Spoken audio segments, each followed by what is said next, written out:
कि बहुत लेयर्स हैं में, तो पहले तो इसको डाइसेक्ट करना है कि इसके अंदर क्या इमोशंस हैं, इसकी पर्सनालिटी क्या है. क्योंकि अमार खुद एक बड़ा ना कंफ्यूज्ड इंसान है. अच्छा. उसकी अपनी कभी कोई चॉइस रही नहीं ग्रोइंग अप, राइट.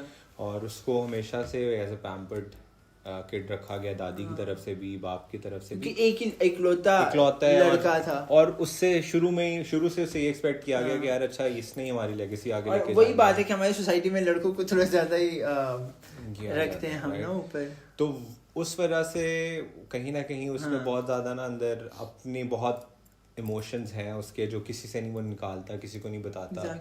और he is very layered inside also.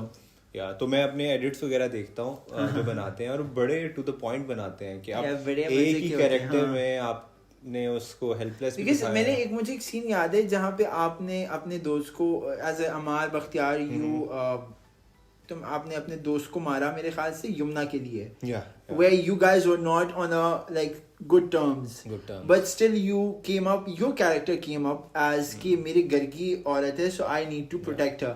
So I really liked कि हाँ अगर कोई बंदा बुरा भी है तो इतना बुरा नहीं होता कि हर 24 घंटे evil ही रहता है, उसमें लेयर्स हो सकती है. अब इस कैरेक्टर की मजे की बात यही थी ना कि अगर उसको आपने उसकी नेगेटिव चीजें दिखाई हैं तो आगे जाके उन्होंने बहुत ज्यादा एपिसोड्स में उसकी सॉफ्टर साइड दिखाई. Exactly. उसकी पॉजिटिव शेड्स दिखाए कि उसमें वो भी एग्जिस्ट करते हैं, कि जिस तरह उसने नशवा की हेल्प की नशवा की अपनी चाची की शादी कराने के लिए, और अपने बाप के साथ बाप उसका मारने लगा था नशवा को, वहां पे उसको बचाया.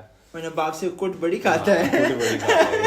तो उसको बाद वो ही तो बेसिकली रूट कॉज है उसका, कि उसका बाप ने कभी उसको बाप का कैरेक्टर किया दीपक परवानी ने and he did a fantastic job. But बड़ा मारा आपको. बड़ी मार खाई है, लेकिन वो रिजल्ट्स आए हैं, लोगों को अच्छा लगा है. तो और रिलेटेबिलिटी होती है आई थिंक उस तमाम इस तरह की चीज़ों में, where you can relate the characters. We'll talk about Amar in the coming questions also, लेकिन मैं I just want to start from the beginning. Okay. कि as नामीर खान कैसे बना? You're from IT background. I am from IT background, working in Canada, coming back here and joining fashion and hosting and then coming to acting. कैसे हुआ ये सारा कुछ? It's a long journey. Starting से मतलब कि मुझे यही था कि यार मुझे IT में ही जाना है, मुझे कनाडा जाके मास्टर्स करना है. मुझे कनाडा में मास्टर्स करने के बाद एक अच्छी जॉब चाहिए फेसबुक, गूगल, इस तरह की कंपनीज में. और I was this close of getting like jobs at these companies. I was applying and all. Masters भी वहाँ पे मेरा 3.96 CGPA के साथ था.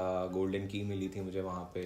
फिर वहाँ पे लाइक बचा था हमारा. फिर मॉन्ट्रियल में मैंने एक साल जॉब की थी एक कंपनी की. They were working on this IT health sector में वो काम कर रहे थे. और उनका एक सॉफ्टवेयर था रिमोट सर्जरीज के ऊपर काम करने के लिए. तो I was software test engineer on that. तो वो साल किया, लेकिन तब तक मुझे आइडिया हो गया हुआ था 2018-19 में कि मुझे एक्टिंग में जाना है. बट आपका कोई बैकग्राउंड नहीं था, मतलब थिएटर नहीं किया या कुछ इस तरह का नहीं किया हुआ? यू कुड अच्छा शौक था मुझे कि यार मुझे, क्योंकि मैं सिनेमा जाके जब फिल्म देखता था मुझे बहुत होता था कि यार मैं क्यों. कौन सा एक्टर फेवरेट था वैसे? Shahrukh Khan, Ranbir Kapoor. Ranbir Kapoor is I am big fan of his work. और बड़ी कोशिश करता हूँ कॉपी करने के लिए कि उनकी जो छोटी छोटी चीज़ें करते हैं. क्योंकि अगर कोई नोट करे रणबीर कपूर जब एक्ट करता है वो अपना सर और अपनी आंखें हार्डली मूवमेंट होती है उसमें. हाँ, क्योंकि बिकॉज उसने एक इंटरव्यू दिया था जो मैंने देखा था, उसमें ही सेड कि जब मैं I was doing my first movie with Sanjay Leela Bhansali, he said कि तुम्हारी आंखें उदास है तो वो अगर तुम इस तरह ही प्ले करोगे तो लोगों को उदासी दिखेगी. So he said कि मैं I don't move a lot. I just stay still and. तो वो मेरे फेवरेट एक्टर्स थे. फिर पाकिस्तान से फहद मुस्तफ़ा भी मुझे बहुत पसंद है. Fawad Khan, obviously. I think Fahad Mustafa and Fawad both are very versatile as an actors. They can do comedy, they can do intense roles. They can do everything. मैंने फहद के बहुत नेगेटिव रोल्स देखे हैं वैसे. फहद मुस्तफा मैंने नहीं वो देखे हुए. जो हम टीवी के जब वो जागो पाकिस्तान जागो करते थे ना, I started following industry from 2018 and onwards. जब मुझे बहुत क्रेज था कि अब मैंने जाना है तो फिर होमवर्क के तौर पे कि अच्छा क्या हो रहा है, डायरेक्टर्स कौन है, कौन से अच्छे डायरेक्टर्स हैं, किन की स्क्रिप्ट्स अच्छी होती हैं, किन राइटर्स की. तो वो फिर मैंने अपना फिर इंटरव्यूज वगैरह सुनता था, सीखता था कि अच्छा एक्टर्स को क्या प्रॉब्लम्स फेस करते हैं वो लोग. तो ये मतलब मैंने प्रॉपर प्लानिंग की थी, बस ऐसे ही जॉब छोड़ के नहीं आ गया कि अब मैंने पाकिस्तान जाके ये करना है. आई थिंक ये भी जो भी यंग बच्चे भी देख रहे हैं जो इंस्पायर्ड होते हैं to be in this industry and to work here, I think they should also understand this fact that education is important. You guys need to understand the industry. You need to work on yourself as if you want to be an actor or model or any of such, even in a technical field also, you need to know your shit. Otherwise, और मेरे साथ ये होता है कि अब क्योंकि मैं बहुत different मतलब institutes में. You also worked in fashion. And industry दो है हमारे यहाँ, एक लाहौर की है, एक कराची की है. लाहौर की I think is very soft, nice. वहाँ पे थोड़ा सा in general is laid back, right? I would say not laid back. I don't understand. हाँ, chill लोग हैं. हाँ, वो आपको समझते हैं, आपको थोड़ा स्पेस भी देते हैं कि करें आप जो करना चाहते हैं. Karachi is very cut throat, I would say. Competition वहाँ मुझे फील होता है जब कराची में मैं होता हूँ कि एक्टर्स ना compete कर रहे होते हैं कि अच्छा उसको ये रोल मिल गया, मेरा ये है. इस तरह की फीलिंग आती है मुझे. मुंबई टाइप तो अच्छी बात है ना, ये होना चाहिए. Healthy competition. हाँ, हेल्दी कंपटीशन. राइट. अच्छा, हेल्दी होना चाहिए.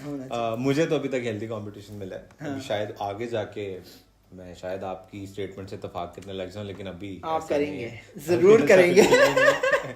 तो खैर इस तरह फिर आईटी से फैशन मेरा बाय चॉइस नहीं आया था, लेकिन मुझे कैंपेन्स मिलना स्टार्ट हो गई थी when I made my portfolio, और मैंने उसको इंस्टाग्राम में. पहला काम किसके साथ किया था? मोहसिन नवीद रांझा. तो वो कैंपेन ही मेरी फर्स्ट वो थी, और फिर जब वो एक स्टैंडर्ड अल्लाह की तरफ से ऑटोमेटिकली सेट हो गया. फिर डिज़ाइनर्स मैंने पहले कर लिए थे. मुझे समझ आ गई कि यार जो मेरी नीश है ना वो ये ईस्टर्न डिज़ाइनर, ये मेरी नीश है, मैं इस पे ज़्यादा अच्छा लगता हूँ और ज़्यादा मुझे इस तरह का काम आता है.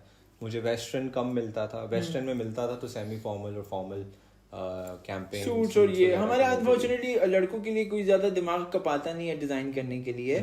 तो वो बस सिर्फ या सूट पहनाते हैं, या आपको प्रिंस कोट पहनाते हैं, या शेरवानी पहनाते हैं, या सलवार कमीज. और जिस तरह मुझे पता था कि जो कैजुअल वेस्टर्न वेयर के ब्रांड थे मुझे कभी भी नहीं रीच आउट करेंगे, तो मैंने इसलिए कोशिश की. क्योंकि मैं स्ट्रीट वेयर टाइप से ये. और वैसे भी लाइफ में भी मुझे थोड़ा सेमी फॉर्मल या जरा बहुत ज्यादा मैं कैजुअल नहीं जाता.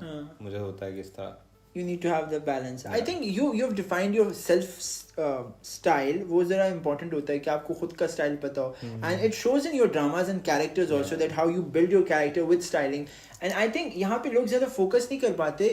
You'd agree with me कि जितनी आपकी styling important होती है आपके character को uplift करने के लिए, I think वो लोग यहाँ पे अब सोचना थोड़ा सा शुरू. So I work on my styling for the character because it helps me to understand ये फील कि यार अच्छा ये कैरेक्टर में अब मैं आ गया. जो मेरे कपड़े होते हैं, जो मेरी एक्सेसरीज होती हैं, वो मैं पहनता हूँ तो मुझे लगता है कि अच्छा मैं अपने कैरेक्टर में. और वो ऐसे में जैसे I've done theater, so मुझे जब हमारे जो ट्रेनर्स होते थे वो हमें समझाते थे you need to associate with a smell. कि एक टाइप का परफ्यूम आप एसोसिएट करोगे तो when you apply it you'll automatically get into the mood of the character. Same thing with the playlist. मैं playlist बनाता हूँ तो वो playlist मेरे इस character से associate होती है कि अच्छा इस character को अगर जब ये वाला emotion है तो उसके लिए ये music है. तो वो मैं अपने shoot start होने से पहले ये सारी working करता हूँ. अभी तो characters में रुला रहे हो, right?